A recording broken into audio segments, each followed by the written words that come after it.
আসসালামু আলাইকুম। আপনারা যারা বাইন্যান্স ইউজ করেন, বাইন্যান্সের রেড পেগ গুলা নিতে পারেন না, তাদেরকে এই শর্ট ভিডিওটা দিচ্ছি। এই ভিডিওটা দেখে আপনারা বাইন্যান্সের রেড পেগ গুলা নিতে পারবেন। তো সর্বপ্রথম আসতে হবে আমাদের টেলিগ্রাম চ্যানেলে আসার পর এই দেখেন রেড পেগটা এখানে আছে, এই যে ক্লেম করে নিচে রেড পেগটা আছে, এটার উপর টাচ করবেন। কিরকম? এখানে টাচ করবেন, টাচ করে ধরে রাখার পরে যখন এরকম হবে এটার উপর টাচ করবেন, দেখবেন যে এটা কপি হয়ে যাবে। কপি করে নেবার পরে আপনারা বাইন্যান্সে আসবেন, আসার পরে নিচে দেখবেন যে ওয়ালেট আছে। যারা নিউ আছেন তাদের জন্য নিচে ওয়ালেট আছে, ওয়ালেট টাচ করবেন। ওয়ালেটে টাচ করার পরে উপরে দেখবেন যে ফান্ডিং আছে। কোথায়? এই ফান্ডিং আছে, ফান্ডিং এ টাচ করবেন।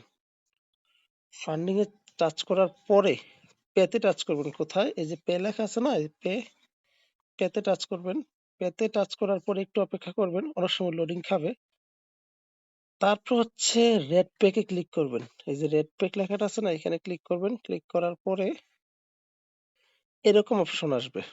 অর্থাৎ অনেকের দেখবেন যে ইয়াটা এইখানে থাকবে, সেন্ডে থাকবে অনেকের, মানে এটা এরকম সেন্ডে থাকবে। সেন্ডে থাকার পরে সাথে যে রিসিভ লেখাটা আছে না, রিসিভ লেখাটা টাচ করবেন। রিসিভে টাচ করবেন, টাচ করার পরে এই যে এইখানে চাপটা ধরে রাখবেন, বা এখানে পেস্ট লেখাটা আছে না, অর্থাৎ এই জায়গাটায় আপনি রেড পেকটা বসিয়ে দিবেন অথবা পেস্টে ক্লিক করে দেবেন। যেহেতু কপি করছেন, পেস্টে ক্লিক করে দিবেন বা এখানে চাপ ধরে তারপর ক্লেম অপশনে দিবেন। দেওয়ার সাথে সাথে দেখবেন যে এটা ক্লেম হয়ে যাবে। একটু অপেক্ষা, এরকম লোডিং নেবে।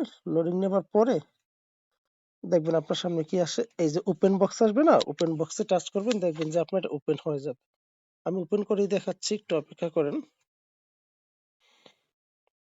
ওপেন করে দেখাচ্ছি, একটু অপেক্ষা করেন প্লিজ। এই যে ওপেনে টাচ করবেন, টাচ করার সাথে এই যে দেন রেড পেক হয়ে গেছে। এরকম ভাবে নিয়ে নেবেন আর কি। গিভওয়েটা এইভাবে সবাই নিয়ে নিতে পারেন, যারা যারা আছেন অ্যাক্টিভ আছেন, এরকম ভাবে নিয়ে নেন। একদম সহজ কাজ। তো এখানে ব্যালেন্সটা আরো বেশি ছিল ক্লেম হওয়ার কারণে, $3 মতো গিভওয়ে ছিল, বাট অল্প একটু শো করছে। যাই হোক, এইভাবে নিয়ে নেন সবাই।